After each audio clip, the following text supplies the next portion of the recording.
History usually celebrates men who destroy their enemies, but Saladin became immortal for doing the opposite. When he stood at the gates of Jerusalem in 1187, holding absolute power over a city that had once drowned his people in blood, the world expected revenge, massacre, fire.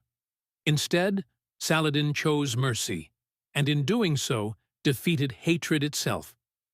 This is the story Hollywood couldn't fully tell. The Middle Ages were not gentle. In 1099, during the First Crusade, Christian armies stormed Jerusalem and slaughtered Muslims, Jews, and even fellow Christians. Contemporary sources describe blood running through the streets. This trauma shaped generations. For nearly 90 years, Jerusalem remained under Crusader rule, a symbol of humiliation and loss for the Islamic world. Everyone believed that if the city ever fell back into Muslim hands, vengeance would be inevitable. Saladin was born in 1137 in Tikrit, in modern-day Iraq, into a Kurdish family with no royal destiny. Unlike the fiery warlords of his time, early records describe him as quiet, disciplined, and deeply religious. He was not driven by glory. He learned patience while serving under Nur ad-Din, one of the most principled rulers of the era. Saladin absorbed lessons in leadership, justice, and restraint long before he ever wore a crown.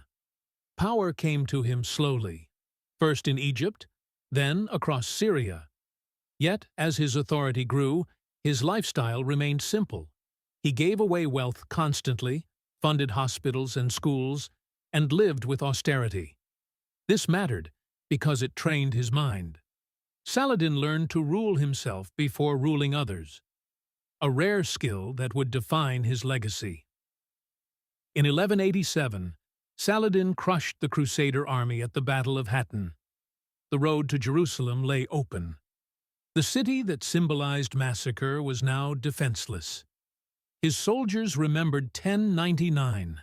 His allies demanded blood. History waited for repetition. But Saladin did something unprecedented. He negotiated. Civilians were spared.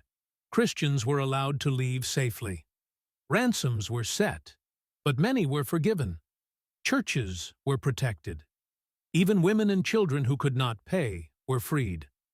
Western chroniclers, his enemies, recorded this with disbelief. Some openly praised him. The contrast was impossible to ignore.